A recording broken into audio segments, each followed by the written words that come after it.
ავიღე ჩემს საყვარელ YouTube shows ვუყურებდი. ხო და ეს არის რა ისტორიულ საჭმელებზე არის. პარალელურად ქუცუ ხრუტუნებს ASMR. ევროტონატ მიკროფონში. არ ვიცი თუ ისმის. ხო და ისტორიულ ამაზე ვუყურებდი რა ქვია. რეცეპტებზე და საჭმელებზე რა. ან თან ისტორიებს ყვება ეს ტიპი და თან იმაშება რა ქვია. თან საჭმელებს აკეთებს ამ ისტორიულ საჭმელებს და თურმე ძველ რომში ფლამინგოს ჭამდნენ. და რაღაცა ფლამინგოს მომზადების რეცეპტია და ნუ ფლამინგო რა თქმა უნდა.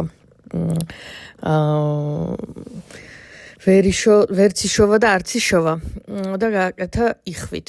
ხო და მე გამახსენ და მე იძახდა რომ ფლამინგოს ჯერ კიდე ეხლაც სოფლიოს რაღაცა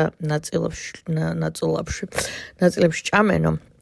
მაგრამ როგორც გავიგეო არც ისე კარგიაო და მე რა გამახსენდა იცი სომხეთში რო ვიყავით მე და ნათია და ქსენია გზად რომელიღაცა მთიან რაღაც მაშინ რა ქვია სოფელში ვიღაცას გქონდა ფერმა რომელზეც მოყავდა ესენი რა ქვია მაგათ სირაქლემები სირაქლემას რა ქვია კიდე რამე სხვა სახელია აქ სირაქლემ რაღაც ძალიან უცნაურია სირაქლემაზე უნდა ველაპარაკო ხო და სირაქლემის ფერმა ჰქონდათ და იქვე შეგეძლო ამ სირაქლემის სტეიკი გეჭამა.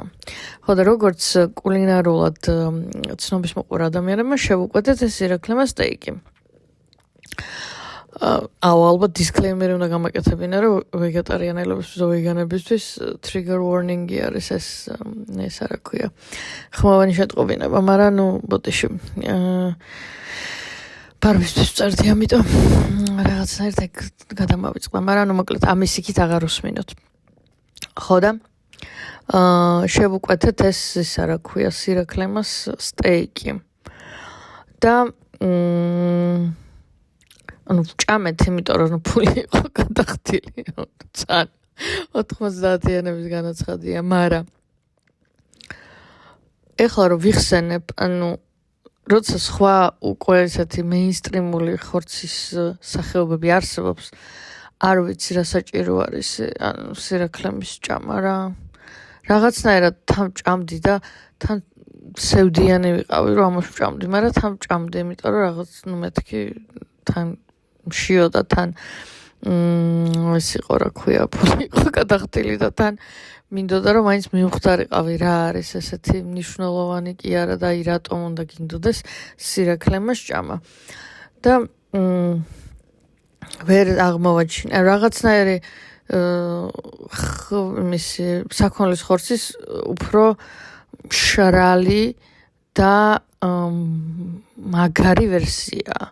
აი როგორც ქათამ იხვი არის ქათმის რაღაც უფრო ნოყიერი ვერსია დაახლოებით აი ეგეთივე ვერსიის იყო სირაქლემის ხორცი ეგეთივე განსხვავებით არის იმისგან.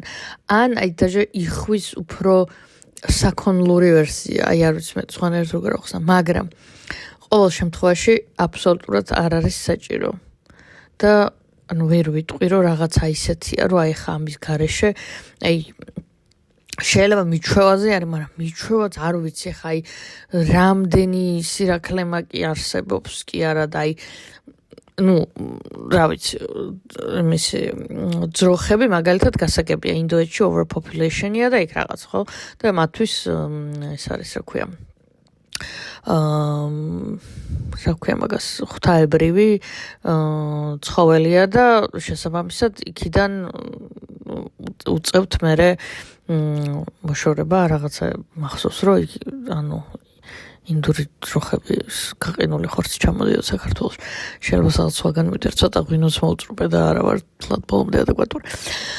ხო და მაგრამ აი სირაქლემა არ ვიცი რა რომელი ან ეკოლოგიური საჭიროება უნდა იყოს ან კულინარულ ან საჭმლის რომ სირაქლემა ანუ აქ თორე არ ვიცი ახლა სადღაც ავსტრალიაში იქაც არ ვიცი, მგონია რომ სხვა მეების რა ქვია ცხოველების მოშენება შესაძლებელია, რომ სირაქლე მას არ ეტაკო მაინც რა. მოკლედ ძალიან ესეთი იყო არასასიამოვნო გამოცდილება და რომ ახსენდება ყოველთვის სევდიანი ვარ. ზოგადად ხორცის მოხმარების მიმართ უფრო შეგნებული გავხდი და შეგნებულად ვიცი რომ ცოცხალ არსებას ვჭამ, მაგრამ დანარჩენ შემთხვევაში რაღაცნაირად მიღირს ეს რა ქვია მაგას შეწირვა, მსხვერპლ შეწირვა და აი სირაქლემის შემთხვევაში ვერ ვიტყვი რომ გამართლებული იყო. ხო და ეგ გამახსენდა ეხა ამ ამაზე რა ქვია და ალბათ ფლამინგოც რაღაცნაირი ეგეთი ამბავია.